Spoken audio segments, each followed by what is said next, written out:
Bismillah. Assalamualaikum warahmatullahi wabarakatuh. Alhamdulillahi rabbil alamin, alladzi arsala rasulahu bil huda wa dinil haqq liyudhhirahu ala dini kullihi wa kafa billahi syahida. Asyhadu an la ilaha illallah wa asyhadu anna Muhammadan abduhu wa rasuluh. Allahumma shalli ala Muhammad wa ala alihi wa ashabihi ajma'in, wa ba'd. Bapak Ibu sekalian, saudaraku kaum muslimin yang berbahagia, bersyukur kita pada hari ini bisa bermuajahah, bisa melaksanakan amal soleh insyaallah, yaitu berupa acara saling nasihat menasihati di dalam hal kebenaran dan kesabaran. Yang pertama, bersyukur kepada Allah dengan sebesar-besarnya syukur, dan pula kita berusaha untuk sebenar-benarnya kita bersyukur. Ada orang yang bersyukurnya tidak dengan sebenar-benarnya sesuai dengan apa yang dicontohkan oleh baginda Rasulullah SAW. Mereka mengakunya bersyukur, akan tetapi yang dilaksanakan adalah bentuk-bentuk kekufuran. Kemudian berselawat kepada Rasulullah, salam rahmat dan salamnya mudah-mudahan tercurah kepada beliau dan kemudian para keluarganya, para sahabatnya, dan para tabi'in yang mengikutnya dengan istiqomah sampai akhir hayatnya. Yang mudah-mudahan kita semua diharapkan atau berharap menjadi rentetan orang-orang yang istiqomah mengikuti milahnya sampai hari kiamat, sehingga kita kelak pada hari kiamat bisa mendapatkan syafaatnya. Allahumma amin.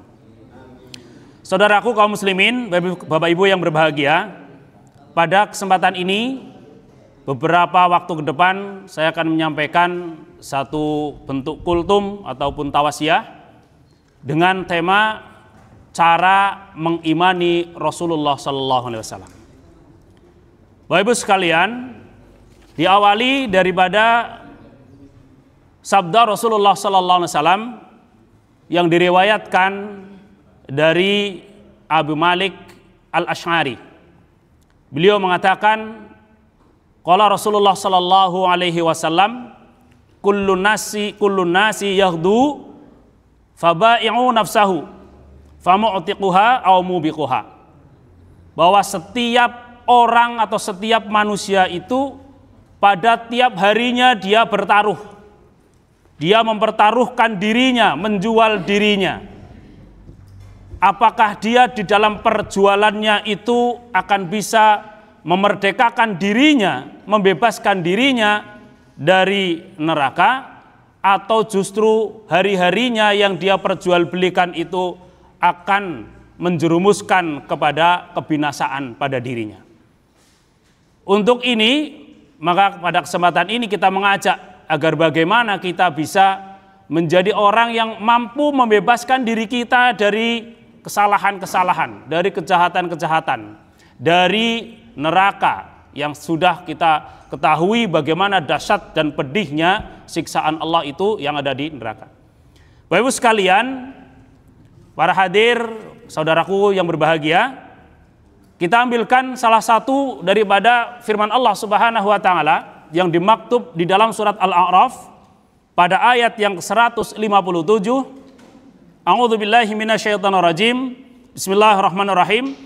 Alladzina yattabi'una ar-rasulan nabiyyal ummiyya alladzi yajidunahu maktuban indahum fit taurati wal injil ya'muruhum bil ma'rufi wa yanhum 'anil munkari wa yuhillu lahumut thayyibati wa yuharrimu 'alaihimul khabisa wa yad'u 'anhum israhum wal aghlala allati kanat 'alaihim falladzina amanu bihi wa 'azzaruhu wa nasaruhu wattaba'u nural ladzi unzila ma'ahu ulaika humul muflihun.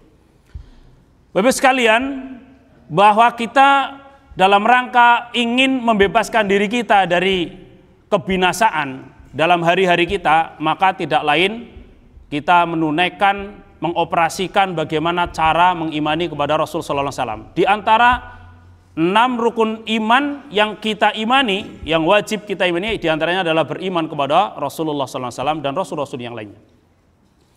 Bahwa di sana dikatakan orang yang beriman adalah mempunyai sifat mengikuti kepada Rasul, dalam hal ini adalah Rasul Muhammad SAW, yang sekaligus dari sifatnya adalah menjadi Nabi. yang sekaligus dia disifati adalah seorang yang ummi, yang kemudian disampaikan informasinya, ditemukan dan telah tercatat di antara mereka, di antara manusia, di dalam kitab Taurat dan Injil. Dan kita mengetahui apa yang dilakukan oleh Rasul Shallallahu Alaihi Wasallam yang tercatat di dalam kitab-kitab sebelum daripada Al-Quran. Yang pertama adalah disampaikan oleh Allah Subhanahu Wa Taala, ya'muruhum bil ma'ruf wa yanhahum 'anil munkar. Paketan amar ma'ruf nahi mungkar. Dan ini kiranya yang kemudian mestinya kita harus mengikuti dengan sebetulnya mengikuti. Bagaimana yang sudah digencarkan di dalam program dakwah, terkhusus di dalam Muhammadiyah ini adalah dianjurkan bagi kita adalah menjadi atau mengambil peran menjadi orang yang beramar ma'ruf nahi mungkar. Ini Rasul Shallallahu Alaihi Wasallam yang disifati pertama pekerjaan beliau atau kegiatan beliau di dalam misinya menjadi Rasul adalah amar ma'ruf nahi mungkar. Yang kedua, wa yuhillu lahumut thayyibat wa yuharrimu alaihimul khaba'is, menghalalkan atas mereka yang baik-baik dan kemudian mengharamkan yang buruk-buruk. Maka sudah barang tentu kita sebagai seorang muslim, kita sebagai orang yang menginginkan pengakuan kita adalah dibenarkan di sisi Allah dalam rangka mengimani kepada Rasulullah SAW adalah memang harus menghalalkan yang halal dan mengharamkan yang haram. Ketika sikap ini, ketika prinsip ini sudah diambil betul oleh seorang muslim, yang halal dihalalkan, yang haram diharamkan, maka kemudian insya Allah tidak akan terjadi lagi perampasan hak-hak daripada orang lain tanpa dibenarkan. Dan perampasan tentunya tidak ada yang dibenarkan kecuali perampasan aset yang belum ditentukan oleh DPR ya. Nah, ini kan undang-undang perampasan aset sebetulnya itu diantara daripada himayah. Kemudian misi yang dilakukan oleh Rasul Sallallahu Alaihi Wasallam yang sudah semestinya kita juga harus mengikuti adalah beliau membebaskan daripada penderitaan, kesulitan atas mereka dan kemudian belenggu-belenggu yang ada pada mereka, pada umat-umat sebelum Rasul Sallallahu Alaihi Wasallam ini. Banyak orang-orang yang terbelenggu dengan kejahatan, dengan kezaliman. Di antara contoh seorang wanita yang dihinakan sebegitunya, kemudian tanpa ada mahar, kemudian bergantian pemiliknya. Kemudian ada seorang bayi yang kemudian dikubur hidup-hidup. Dan kemudian banyak pula kezaliman-kezaliman yang kemudian banyak dilakukan. Bapak Ibu sekalian, kemudian pada akhir ayat ini menandaskan kepada kita untuk mengajak kepada kita semuanya mengambil posisi. Falladzina amanu bihi wa ngazzaruhu wa nasaruhu wattaba'u nurallati unsilama. Ada 3 hal yang disampaikan dalam ayat ini. Cara beriman kepada beliau sallallahu alaihi wasallam adalah memuliakannya. Pertama, wa ngazzaruhu, memuliakan beliau, mengagungkan beliau. Jangan sampai kita melecehkan, jangan sampai ada orang yang menghina kepada Rasulullah SAW kemudian kita dia tampil menjadi pembela. Kemudian wa nasruhu, menolongnya. Bagaimana cara menolong Rasul sallallahu alaihi wasallam adalah kita menghidupkan sunnah-sunnahnya, terapkan daripada kehidupan perilaku Rasul sallallahu alaihi wasallam dalam kehidupan kemudian kita. Hayati, kemudian terapkan, pertahankan secara konsisten dan istiqomah. Kemudian bagaimana caranya? Mengikuti cahaya atau nur yang telah diturunkan kepadanya, tidak lain adalah Al-Quran Karim.